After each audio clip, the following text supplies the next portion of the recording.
Okay, so most of us know of the existence of Dora the Explorer. Airing from 2000 to 2019, Dora the Explorer was the first sense of Latina representation in children's media, and it paved the way for people of color representation in that field, winning multiple awards in media and entertainment. She was a monumental movement for television and was designed by Helena Geertz, and the television show was then developed by Chris Gifford and Valerie Wash Valdez. During her run in 2015, there was a spin-off series called Dora and Friends, featuring Dora and her friends Emma, Kate, Alana, Naya, and Pablo in the city of Playa Verde, having magical adventures and helping their community. There was even an episode where Dora returned to the rainforest to help her animal friends in a two-part special. When Dora and Friends first came out, I was pretty young and didn't have cable, and I had to watch Nick Jr. shows on the Nick Jr. website. I remember that Dora and Friends had a trailer and some short clips featuring her friends and their personalities, but I couldn't help but feeling a sense of deja vu as I watched them. Haven't I seen these before? It was so weird, to me at least, how Nick Jr. created a series that was so familiar to me, like I already knew the characters. But for some strange reason, I just couldn't put a finger on it. And I wasn't wrong about this feeling of deja vu. Once I remembered the phrase, Dora's Explorer Girls, I searched it up on YouTube, and then it finally clicked for me. I recall vividly when I was in elementary school, watching a low-quality version of Dora's Explorer Girls, our first concert, on YouTube way back in 2012, and going on the website playing the games, reading the ebook, and learning more about each of the girls through their bios and music videos. I even remember looking up Dora's Explorer Girls Naya video because only 2 videos were up for the girls, Emma and Alana. Now that time had passed, I wanted to look into more for my own nostalgia. However, the website was now gone, and there was barely any media or information from that time. It seemed like all of it had been just wiped off the internet. I was very confused, because how does a series, which featured Shakira, and millions of views on YouTube, and according to John Santanella, Vice President of Nickelodeon Consumer Products at the time, accumulated over $22 million during its run, be scrubbed off the internet?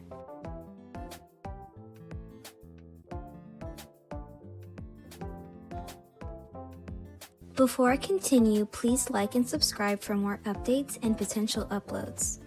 If you've ever seen me before or seen my channel, you know that I have been uploading this series for years, finding commercials, games, and news reports related to the series. But I never actually showed how in-depth I've been researching the series, even from the very beginning.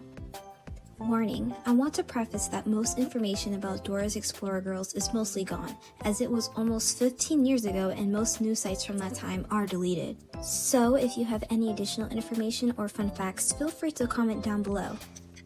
I've been working on this video since December of 2024. You can even check on my community posts.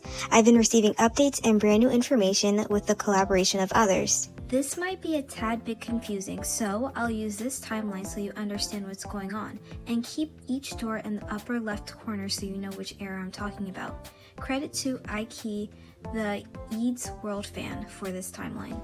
They also post content related to Dora's Explorer Girls, so please feel free to check them out in the description below. In February of 2008, Dora the Explorer was rumored to get a live-action primetime movie spin-off of an older 10-year-old Dora going on brand new adventures. It was also rumored to have CGI effects. According to Brown Johnson, who was named the president of animation for Nickelodeon and MTV Network's Kids and Family group at the time, he said, "Dora will be a little older for her high-stakes live-action adventure, which we think will be very exciting for our preschool audience, as well as kids and their families who have grown up watching the show over the last 7 years." And then there was a follow-up. On August 22nd of 2008, the Daily Mail reported that there were murmurs of Dora the Explorer taking a more older approach due to the rise of older girl brands creating competition with Dora, and were considering a group of Explorer girls to execute this idea. Quote, amid competition from older and racier rivals such as the Disney phenomenon Hannah Montana, Dora's TV bosses are reportedly in talks about redesigning some themed toys and merchandise to make the character more feminine. According to Nickelodeon, Dora is as popular as she's ever been, and now has a second generation of viewers that we would love to serve. The Daily Mail then speculated that the tween Dora would have her on-screen appearance by 2010. And it turned out they were right. A new, older, and tween-age Dora was being developed. In the development of the brand, there were different logos made and different styles were being created. Each of these developmental styles were an aspect of the new and improved Dora that Nickelodeon wanted to sell. During the development of this new Dora, there were at least 3 demos for the features of the new Dora. These featured what the Tween Dora was, a toy called Dora Links, and a general overview of what the point of the brand was and what it provided. According to ChipChicklex.com, at the 2009 Toy Fair in February of 2009, the Tween Dora made her appearance, however, only her silhouette was shown. At the Toy Fair, its price, $59.99, and its capabilities were introduced and predicted to be as one of the hottest toys of the upcoming year. Wait, $59.99? I'm sorry, but I know that things were cheap back in 2009, or at least compared to today, but $60 for a doll?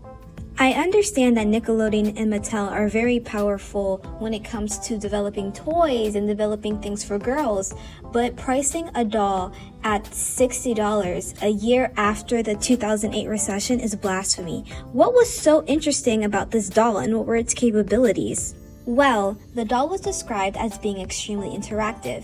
If you connected the USB cord attached to the doll to your computer, you could connect to Dora's online world, and changes made on her virtual world were reflected in person. This is a very general overview and will be in depth later. And due to the common criticism of parents, in March of 2009 instead of September 2009, the teenage Dora was finally revealed to the public. Meet Dora Links, the girl who's on the screen and on the scene. She's got a love of friends and style and mysteries. Let's go online. Along with this release, Nickelodeon released a statement as well. Quote, "As tween-age Dora, our heroine has moved to the big city, attends middle school, and has a whole new fashionable look. What's more, she now has a rich online world in which girls can explore, play games, customize, and most importantly, solve mysteries with Dora and her new friends." The mixed reception was interesting, to say the least. Using the Internet Archive, I went through comment sections on YouTube when this was released, and it was extremely interesting what I found. You guys are disgusting. As I look back on this design, I'm confused as to where parents found their anger. To me, this design looks so uncanny. If you've ever been on any girl game sites such as starsu.net, I love that site by the way, you would know that this design was everywhere. In fact, I thought this was a knockoff because it doesn't look realistic or proportional to the real Dora. I think it's very weird to see Dora, who usually is so small and has limbs that are small as well, look so tall. She looks 13, not 11. Her dress and shorts are really reminiscent of the late 2000s, and the flats really sell the look. To me, she looks like a regular middle school aged girl. I see why they were upset, because she doesn't look like the regular Dora and looks drastically different, but other than that, I don't see any problem with her. She's appropriately dressed, she looks fine, and there's nothing suggestive about her, just the longer limbs. Even with her modest appearance, parents still made petitions in order to advocate against the new Dora. If all Dora did when she was younger was go on adventures and hang out with her animal friends, what did they think she was going to do when she was older? Do drugs? With the reception of this new Dora, Nickelodeon released another press release stating, "We at Nickelodeon and Mattel thank everyone for their devotion to Dora. In response to the concerns raised regarding some of the recently announced Dora dolls, we wanted to clarify some details. The sense of adventure that is such a core part of Dora the Explorer continues in this new line. With Dora's Explorer Girls, Dora brings her 4 new girlfriends together to make a difference in their community. Whether they're organizing a beach cleanup, volunteering at Abuela Senior Center, or running the city's first Green Day, the Explorer Girls share one mission: a mejor es mejor. Let's make our city a better place. For some reason, I doubt that was actually said. On September 1st, Dora Links was available for pre-order, and on September 29th, she was officially released. Before we continue, I would like to introduce you all to the Explorer Girls. Please note that these bios are pretty long and lengthy, however, I did my best to try to summarize them and give you the best understanding of each of the characters. Hello, girls! Unfortunately for the bios, the photos don't load. However, Alana is a multi-sport athlete, and she wanted to work on her soccer skills and join the track team for that year, and she loves animals and anything furry. Hey there, amiga! How's it going? Naya is undoubtedly one of the most intelligent students at her school, and for that year, she wanted to discover a new planet, learn a new language, and get straight A's at school. So Dora's bio was probably the longest, and it's really hard to fit everything in, but she definitely prioritizes the Explorer Girls and lists her favorite thing about each of her friends. There's also a continuity error. She states she has a dog named Cora, but in the Dora the Explorer series, the dog's name is actually Perito. There's nothing mentioned specifically about Dora other than she still loves exploring and meeting new people and helping her community. And for that year, Dora wanted to play in a band for her friends. Hola, amiga. ¿Qué pasa? So Kate is your classic theater girl. She loves costumes and designing, and for that year, she wanted to star in a school play, get published in a magazine with poetry, and write a bunch of stories. Hey there, you guys! What's happening? So Emma is a music lover. She plays multiple instruments, and she's actually quite shy, but her goals for that year was to write a bunch of songs and be less shy. As you and I continue to look through the Dora's Explorer Girl and Dora Links brand, it becomes very apparent that the parental outrage that was expressed basically falls flat when you really look into each of the characters and into the character designs especially. It's very apparent that each of the Explorer Girls act their age. They're all middle schoolers. However, they have something unique. They deeply care about their community. So, how, in Dora Links fashion, what was Dora Links and how was this community aspect properly explored? In order to access Dora's online world, you needed to download the almost 600 megabyte game and software called Dora Links. Once you set up your account, you would then plug in the USB cord attached and provided by your Dora Links doll that you purchased. Without purchasing the doll, you could not get in. Then you would play. According to the Michigan Daily in March of 2010, there was sample gameplay footage of Dora Links on YouTube that lasted around 10 minutes, but according to the Michigan Daily themselves, there was nothing substantial. Additionally, you had emails, or D-mail in Dora Links fashion, sent to you via the game and sent you on missions to help around the Puerto Verde community. However, on the website, there was actually a demo version of the D-mail introducing you to different parts of Dora City.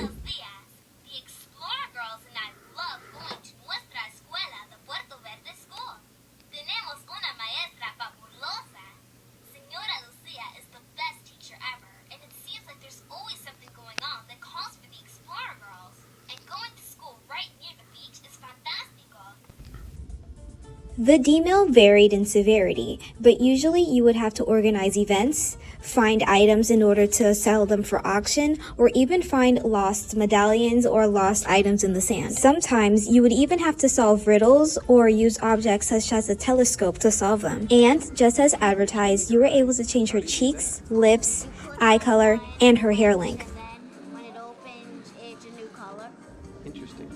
And at the end of each mission, you are met with what seems to be a blog or a newspaper detailing how the Explorer Girls saved the day. So you might be telling yourself, wow, this community aspect is so great. This is so amazing. What is the biggest issue behind this brand? While the community aspect was very authentic and was true to the nature of the game also had one problem. It had a very, and I mean very large paywall behind accessing the game and its characters. Not only was the Dora Links doll itself going upwards of $60, but the character playsets and the fashion packs went upwards from $15 to $40. In the packaging of these dolls, there were codes that you would then input into the Dora Links system that would then unlock characters, locations, and minigames for you to enjoy. Based on gameplay from the early 2010s, we can see that Dora Links received new updates, and these updates kept coming up until around 2014. When I was a child, I'd never heard of Dora Links, and that's likely due to the fact that because of the release of Dora and Friends, the servers in 2014 officially shut down, with no way of finding them ever again. Or so we thought. In January of 2011, someone decided to archive the game file on the Internet Archive.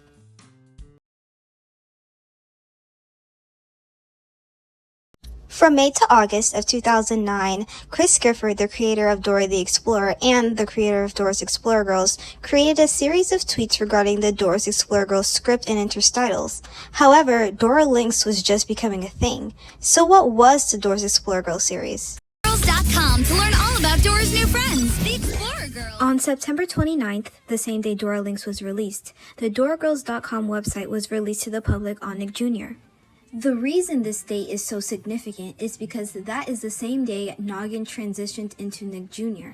Dora Links was released the day after Dora's Explorer Girls. This timing is quite perfect, as the transition from Noggin to Nick Jr. allowed not only the channel itself to mature, but its characters as well.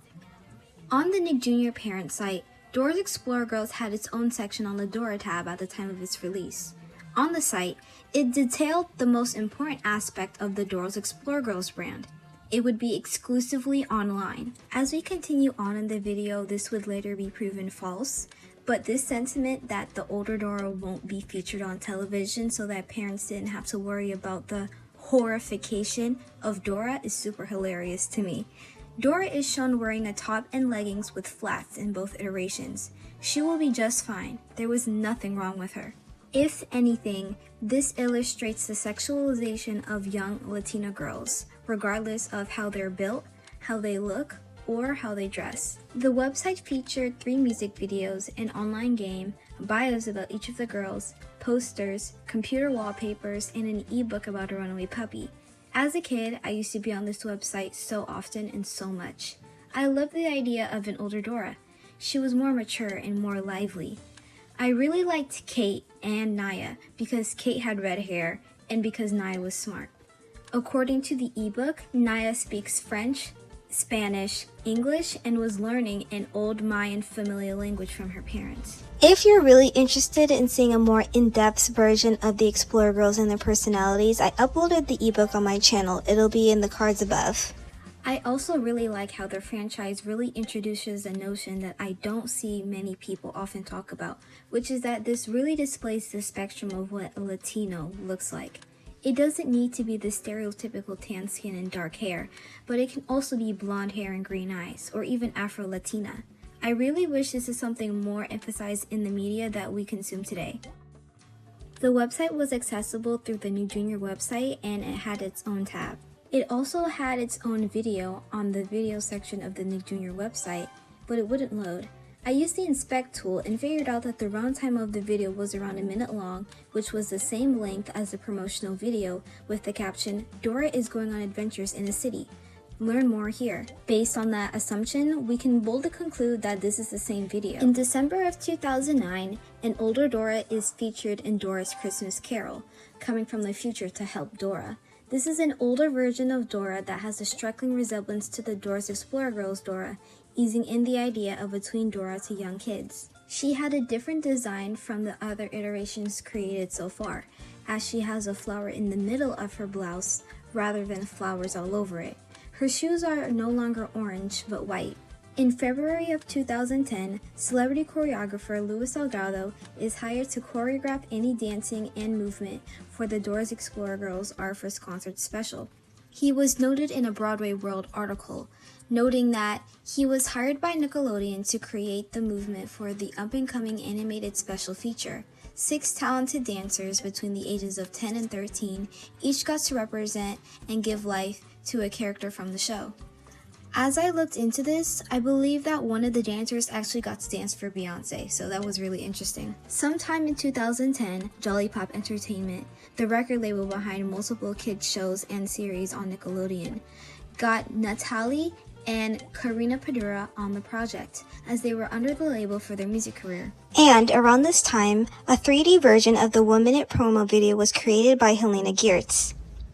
While some of you may think that this was an official idea by Nickelodeon, it was actually a concept developed by Helena, directly stated by Helena.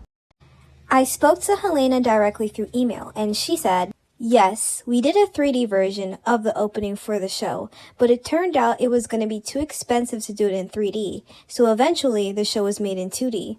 I found that video on my computer and put it on Vimeo, but it got blocked by Nickelodeon. It's a shame because I did it on my own just to show how it could look in 3D, and I thought it would have been fun for people to see as an interesting fact, but there are a lot of rules in entertainment.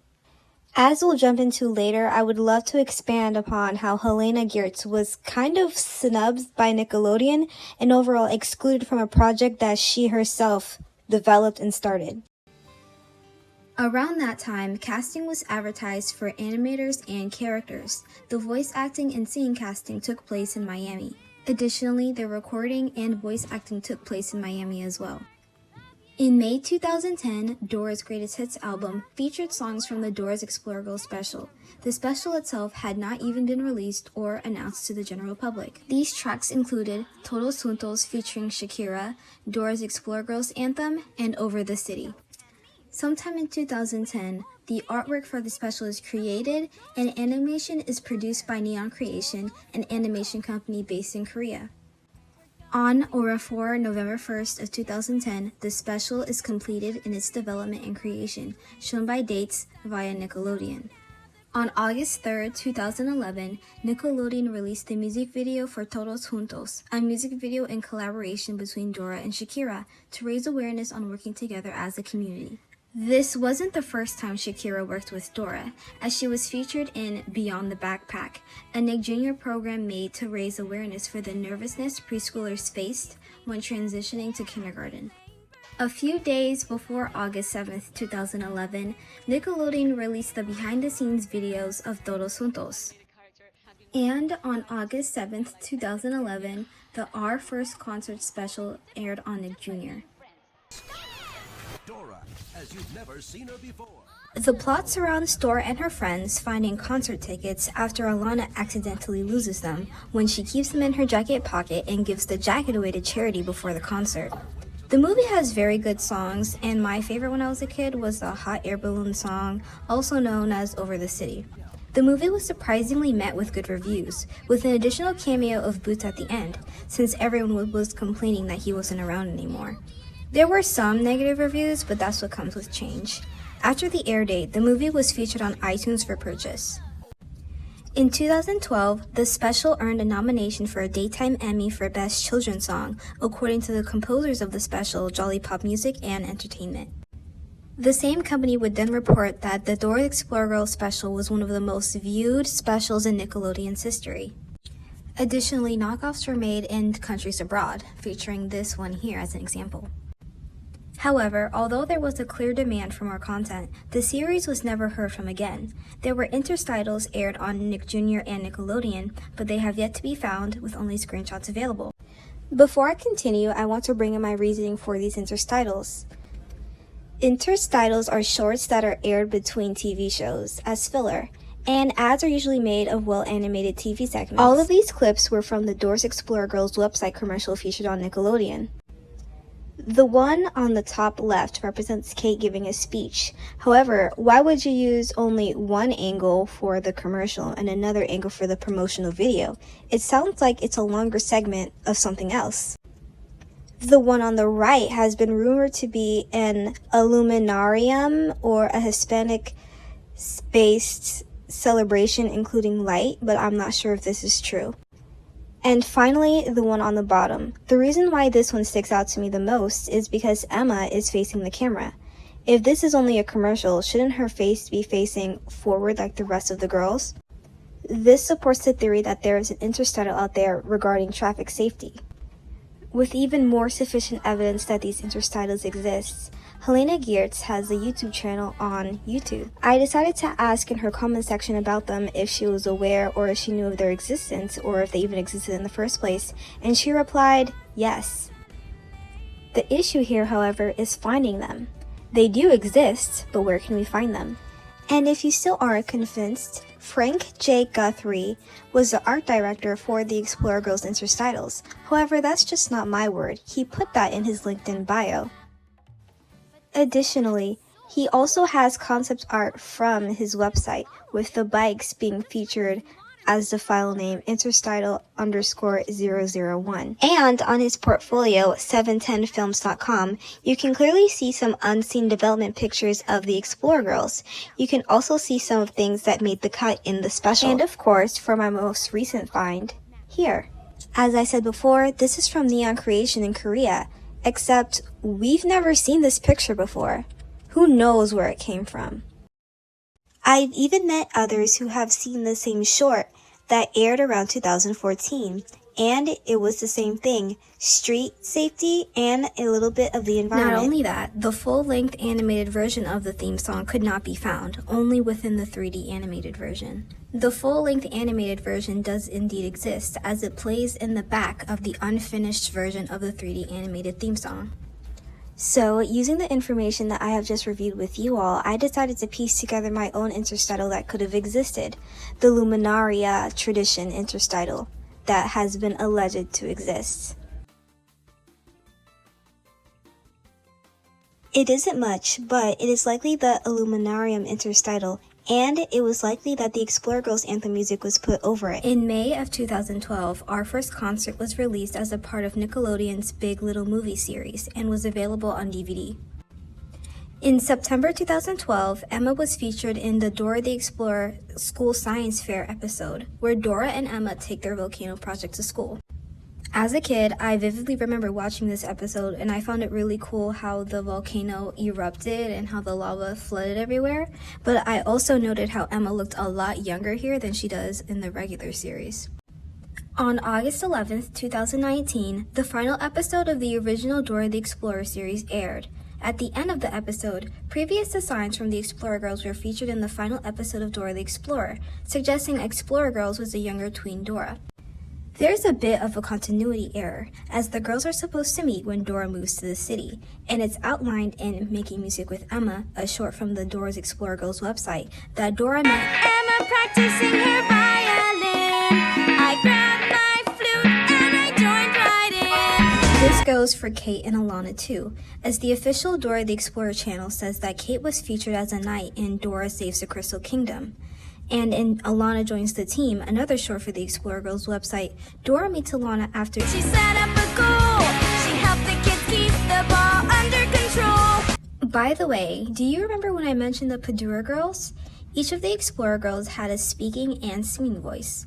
The sisters were the singing voices of Dora and Alana, which likely made the production of the Alana Joins the Team short much easier. But after 2012, there were no other memorings of Explorer Girls. In fact, they were totally upgraded.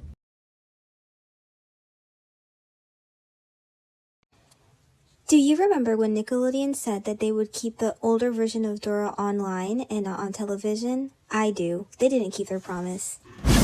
Get ready to meet an amazing group of friends and the one girl who brings them all together.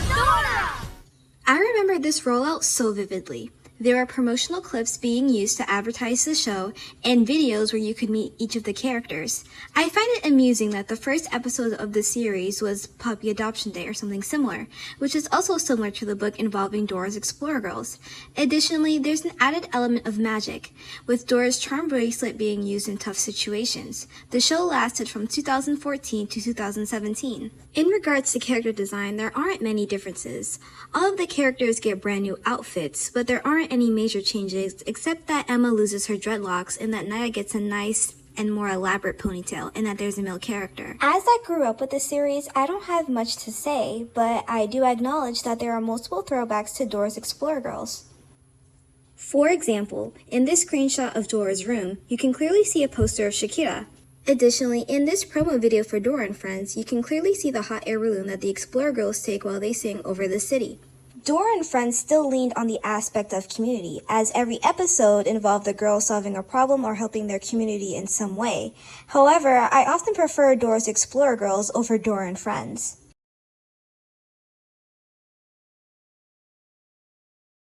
So, whatever happened to Dora's Explorer Girls after 2012? If I didn't mention this before, the Dora's Explorer Girls brand was a pilot run of Dora and Friends, or the Tween Age Dora brand. This Facebook post from October 2012 by Luis Salgado explains what happened. According to Luis Salgado, he states, I get home and there is news the Dora the Explorer girls are getting their own series after the first TV film we made. Yes! Congrats to all the dreamers that gave life to this new Dora story. Well, that's what happened. The series turned into Dora and Friends. For a long time, I thought they just discarded the brand, as there was no record of it. But that's what happened. It just turned into Dora and Friends. It should have been obvious, but seeing as there was a lack of information on Explorer Girls, I just assumed that they threw the entire project away. The girls who participated in the project have gone far, as Ellie Morillo, the voice of Kate, has now been nominated 5 times for an Emmy for her broadcasting, and Raquel Trinidad, the singing voice for Kate, was featured on The Voice. As for the Padura sisters, they seem to have normal lives, as Natalie has been married and Karina is living her life. Emma's singing voice, Jasmine Masladova Brown, has gone on to continue a career in entertainment. And as of March 2025, the Our First Concert special can still be found on Leapfrog technology tablets, especially the 2015 Leapfrog tablet, courtesy of ThatDoraGuy. Additionally, I found this strange image on Pinterest, however, I can't find the source of the photo. You might think that this is just another PixArt collaboration, however, there is multiple variations of this same photo with Dora and Friends from a staff member who used to work on the series. I also found this pretty funny moment from the Dora's Explorer Girls official YouTube channel from way back when, and it's kind of humorous how the own brand was even making fun of Dora the Explorer at the time. Dora the Explorer received a lot of hate back then, even by Nickelodeon themselves. But however you may think of her throughout her many variations, from CGI, in-person, and teenage, Dora the Explorer has always been iconic. No wonder she's still around 20 years later. A majority of this video has been written down and scripted on a 69-page script that has been created since December of 2024. However, my critique of Dora and the Explorer Girls run and Dora and Friends is coming straight from me without the script. First of all, I'd say Dora's Explorer Girls is the best out of the two, by a long shot. Dora and Friends is Flash animation hell. I'm so sorry. As I'm looking at this footage, would you rather live here in this weirdly bright environment, or would you rather live in this realistic city? Everyone's tastes are different, but me personally, I'd rather live in an actual city than Flash cartoon hell. When it comes down to it, Dora and Friends isn't all that interesting, especially when you consider that whenever they're in a predicament or in a tough situation, Dora can always use her magic charm bracelet. However, in Dora's Explorer Girls, the girls are forced to use their surroundings and their prior knowledge in their respective problems in order to solve the problem and get out of that situation. Additionally, in Dora's Explorer Girls, the environment is more relaxed and fluid, while in Dora and Friends, it's very stiff and often formulaic. Dora's Explorer Girls is something that you want to see more of because all of the girls are consistent and concise and aren't often robotic or stiff, but rather their own personalities jump out and come out on camera, while in Dora and Friends they all act the same. Even as I get older and I sometimes go back and watch things that bring me nostalgia, I can't watch Dora and Friends for too long because I understand that it'll only be around 10 minutes before I watch for a little and then tap out because I think it's boring. You know it's bad when I prefer the little interactions the characters have than the actual plot of the episode itself. While in Dora's Explorer Girls, although it's only a 47-minute episode, is more engaging and more interesting to watch, as once again it's not formulaic and there's more unique aspects to it. The animation, although sometimes quite questionable, is a lot smoother than the Flash animation that's executed during Dora and Friends.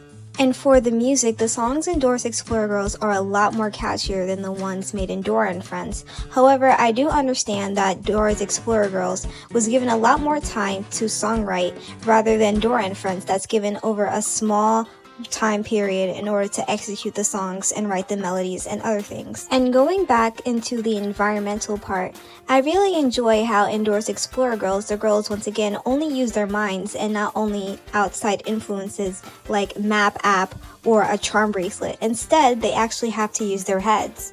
I feel as though this is one of the rare times where you should have just kept it how it was. Maybe change the designs or change the voice actors, but the characters and the project that you have right there in front of you is already solid. Why change it for some knockoff kiddie nonsense? Then again, it is for kids, but this is something that I would watch as a child and be a lot more invested into rather than something boring and formulaic. Like I said, Dora's Explorer Girls is mostly top tier because of its more relaxed environment and just how better executed the concept is. Dora's Explorer Girls was in development from 2008 to around 2010. They were able to not only build on the world and the lore, but also the character interactions and development. And you can clearly see it paid off in the first concert special. However, there is one detail that was critically missing that they did not account for. For me, it's very surprising that they would make not only one version of Dora, but two versions of Dora's. The promotional Tween Dora and the animated Tween Dora that we see in Dora's Explorer Girls. Since both Doras were being developed at around the same time, especially given the Chris Gifford tweets, why couldn't they have chosen just one version of Dora? Especially because that the Dora's Explorer Girls version was way more likely to be animated. And the thought just struck my mind, but what if the Chris Gifford version of La Maestra was also planned to be used for the promotional image of the Tween Dora that was publicized? Whatever the case may be, Nickelodeon really dropped the ball when it came to this. Why would you make two versions of one character, especially a character that has already received so much controversy already? You should have just taken to one design and stuck with it. However, you've now confused both audiences. When I was younger going on girl gaming sites and I saw this tween version of Dora, I wasn't even aware that was a tween version of Dora until I started researching Dora's Explorer Girls, which means how was I able to recognize that this was Dora even from a young age? However, the Dora's Explorer Girls Dora I can get behind. It looks like her too. If anything, Nickelodeon should have just stuck to the Dora's Explorer Girls animated Dora. Then we wouldn't be here.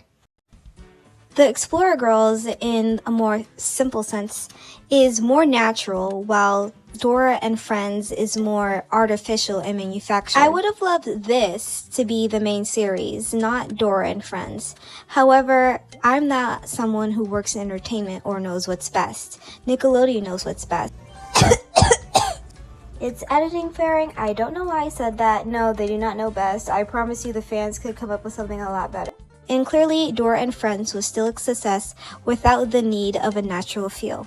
Regardless if a franchise is still active or not, you can still spread your opinion. Interestingly enough, all of the Dora's Explorer Girls trademarks under everything except video games is dead, while the Dora's Explorer Girls trademark for video games is still up and active.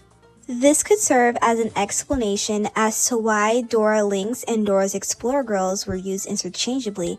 It's because they were trademarked under the same thing.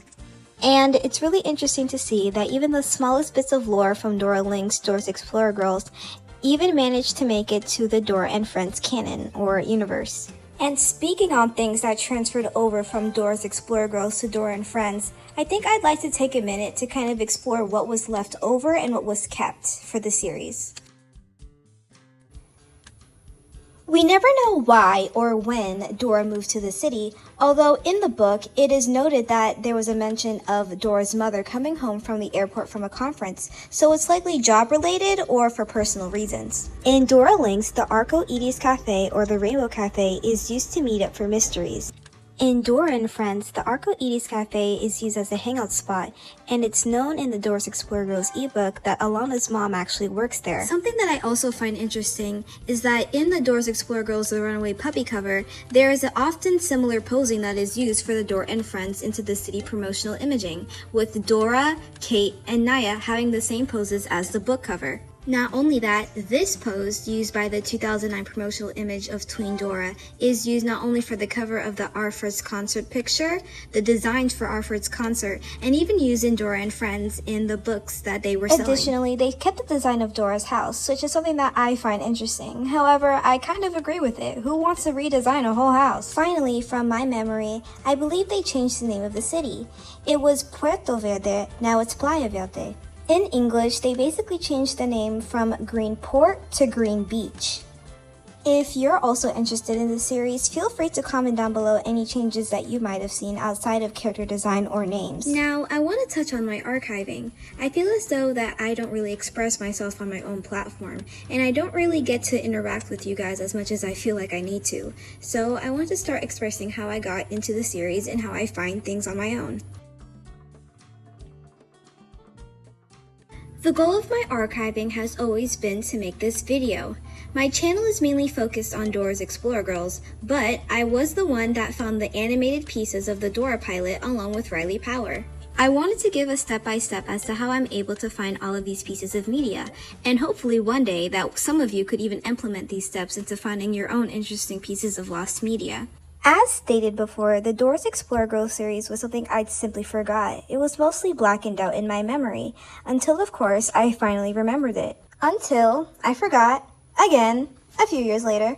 And then, once I remembered, I looked up Dora's Explorer Girls on Google. There, I found the Dora Links demo on the Internet Archive. Quickly, I looked to make sure if anyone else had uploaded the video as to not make any unneeded banter. Once I saw that no one else had uploaded it, I uploaded the video on YouTube. After that, I spent an entire year searching for any new content. This subject is quite scarce, as most of the material is at least 15 years old, causing the death of old articles, websites, and images. At the time, I had to use the Internet Archive a lot, and at the time, I couldn't even rely on my own memory, as the majority of the things I remembered had already been forgotten and faded, and anything I did remember wasn't useful. I was super young when all of this happened, and by the time it started, it was already over. It wasn't until I found this comment section under this video related to the Explorer Girls that I decided to go find the advertisement that was released during that time. Sure enough, it was there, and I quickly uploaded it to my channel. As of March 2025, this is still the highest performing video on my channel. Thank you all for watching. Unfortunately, YouTube did mark it as made for kids, so you can't comment on it.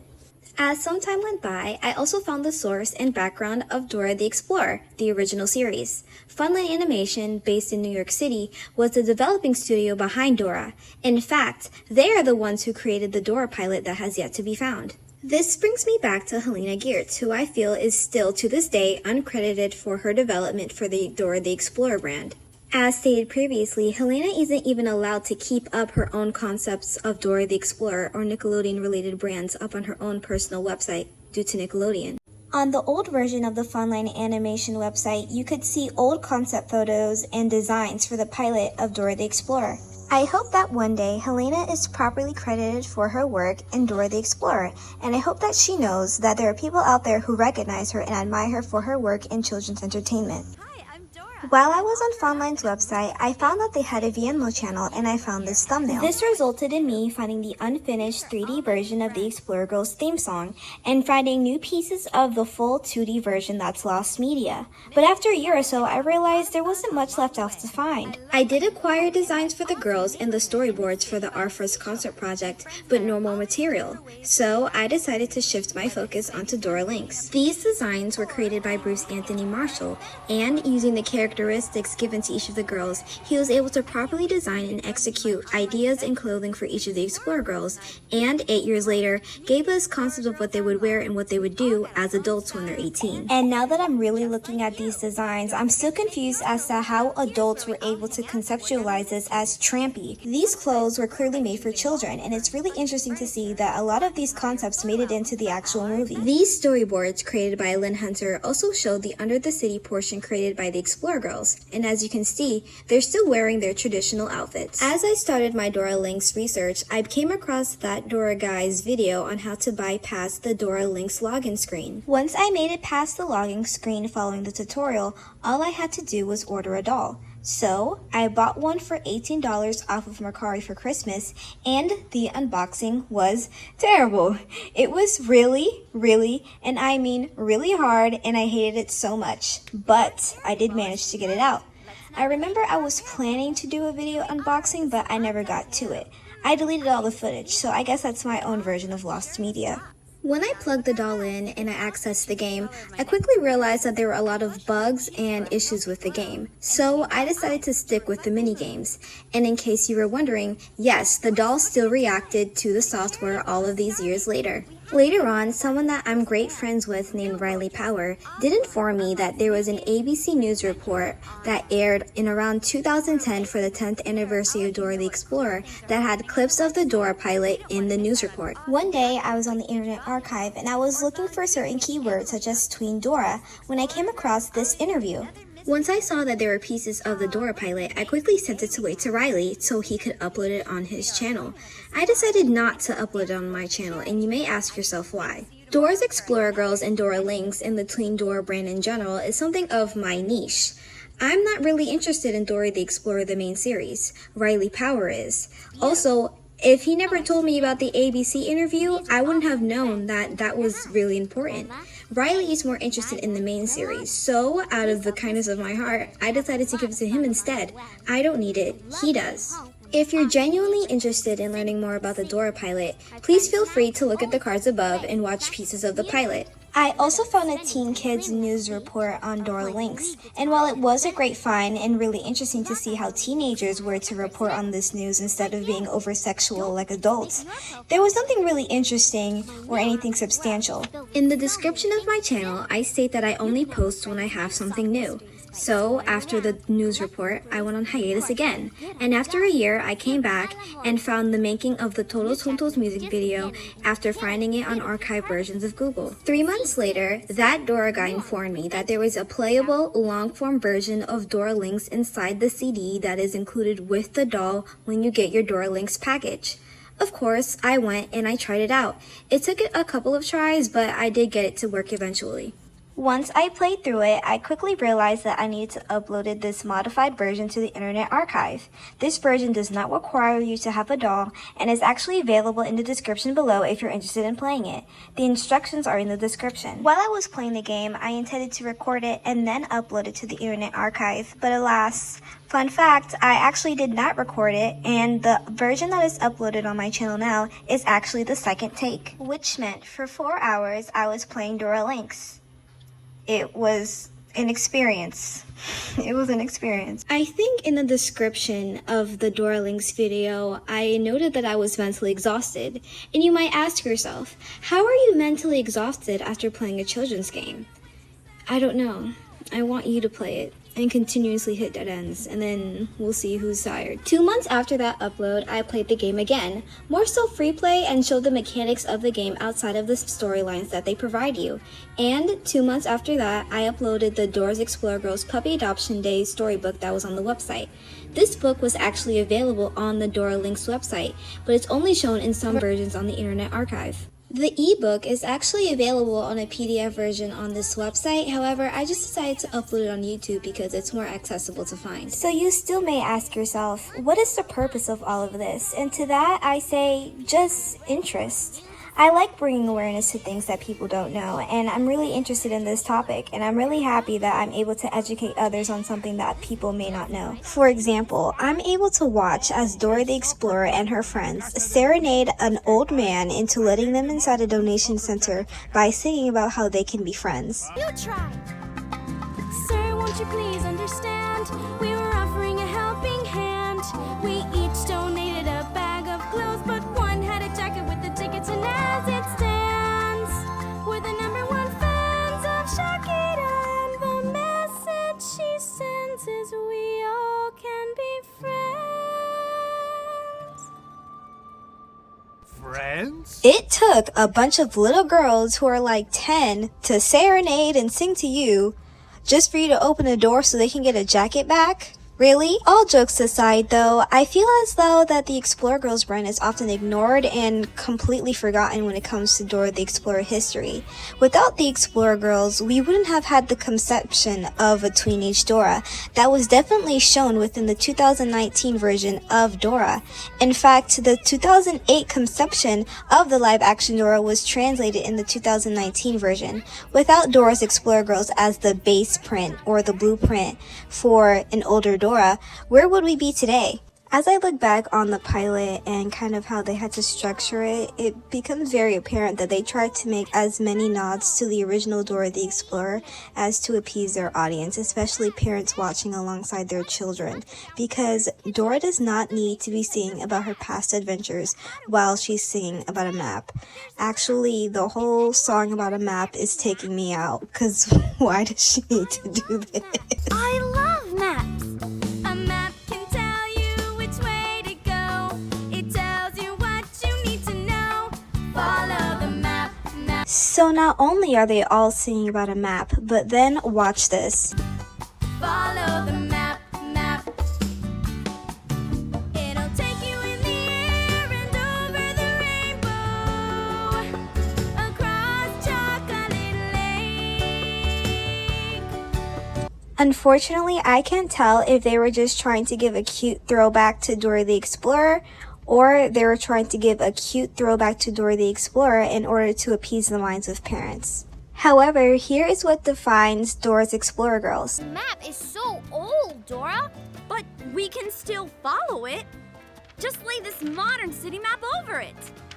Okay. The lake is here to the east, and the ocean is to the west. We're standing on these steps down here to the south, so the donation center is here, to the north. But it's not on the old map. But look! This fountain is.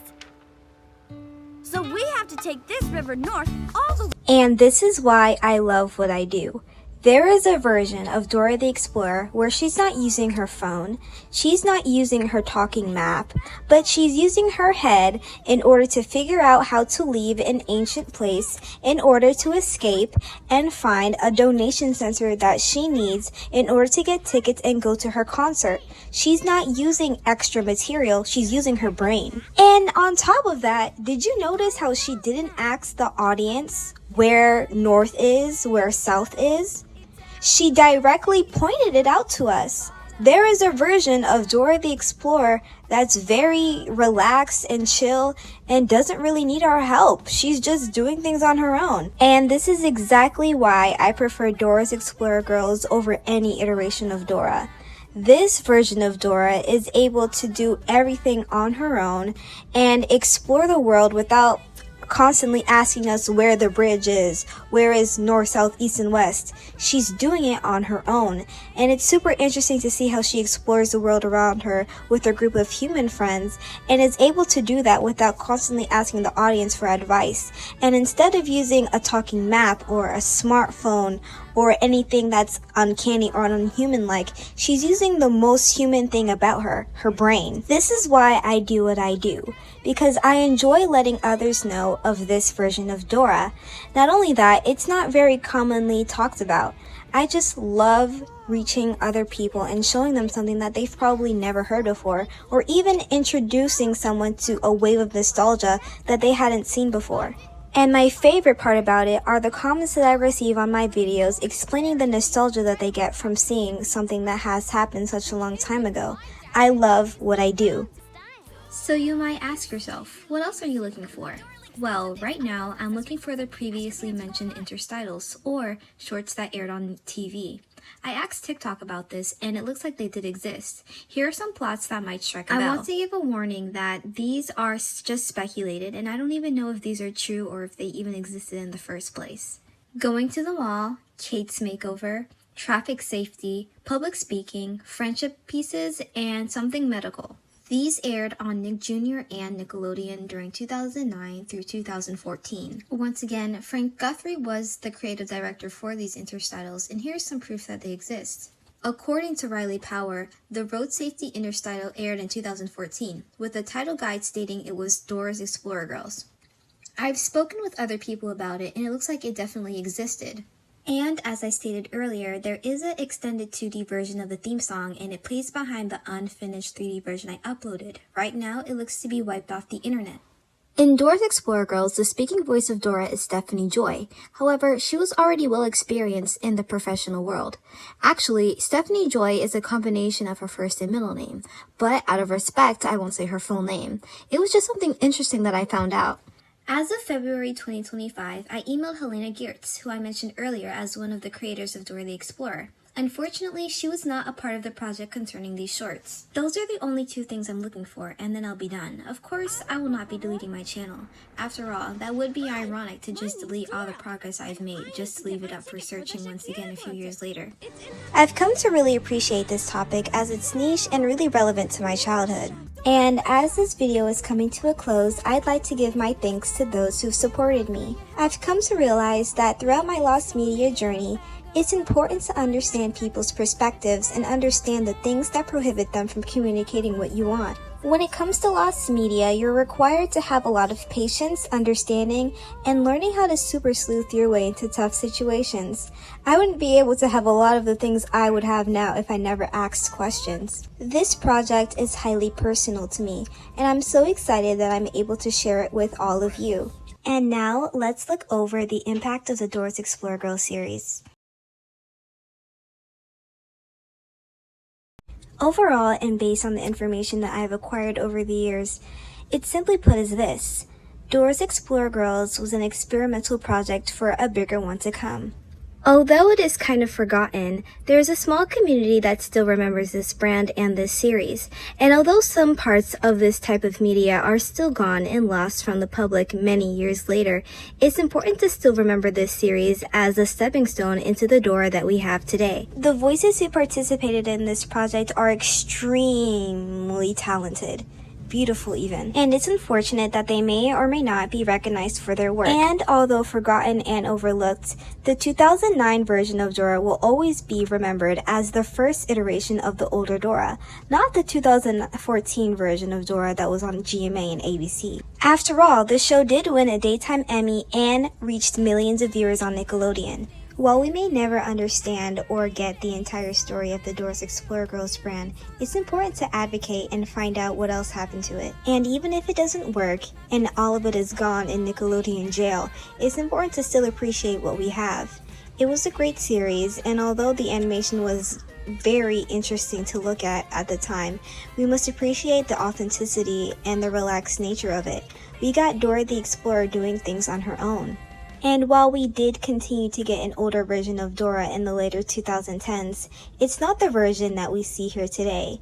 It's more structured and artificial and doesn't really give anything interesting, while this version of Dora does. Although it is unfortunate that we're unable to see the rest of the history of Dora's Explorer Girls, at least I was able to somewhat cover and give you basis on this kind of unknown topic. And of course, I couldn't have recorded 400 lines of voiceovers or acquired all this footage without the help of other people that I've worked with throughout the years. Although this project took 4 months to culminate, it's for good reason. Dora's Explorer Girls is one of those things where if you don't keep your eye out or you miss something, you may never see it again. For example, the neon creation image I showed earlier. I don't know when that appeared. I could have easily posted this video earlier, missed it, and then complained for the rest of my life how I failed to include that in my video. Whatever the case may be, I can't keep prolonging this video, and that's fine. If I do miss something, that's okay. It'll come up and I'll be able to investigate it further and add it to my channel. Not everything needs to be included in an hour-long video. And so, of course, here are some people I'd like to thank for their contributions to me and my project.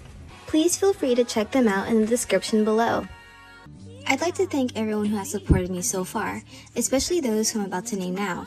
Off the top of my head, I'd like to thank Amir Lewis, ThatDoraGuy, and Riley Power, especially for their memory and help with research. As I continue to explore lost media, I realize the most important aspect is just remembering things, especially the memory of my beautiful viewers. Thank you all so much for watching the little things that I post. And I'd like to give one last thank you to Riley Power for the thumbnail. Although I did the thumbnail by myself, he helped with editing and making sure it looked perfect. And thank you, the viewer, for watching my video. Feel free to reach out to me at tsugami101@gmail.com, written in the description and on the screen. I'm curious to hear your take and opinions on the matter. What have you seen? What have you heard of? And most importantly, do you remember this? Anyways, thank you so much for watching, and please feel free to subscribe. I hope to provide you all with new content and new evidence of this series. And if you stuck to the very end, congratulations, you just found out a very, very fun fact. A majority of the soundtrack in this video is actually from the Dora Links soundtrack, and you can find it on the radio in Dora's room when you play the game. By the time I finish this video, I would hope that I had uploaded a video similar to this for easy access for anyone who's willing to use it. However, I don't know if that's going to happen. But yes, take this as a goodbye, and I hope to see you later with new media. Thank you!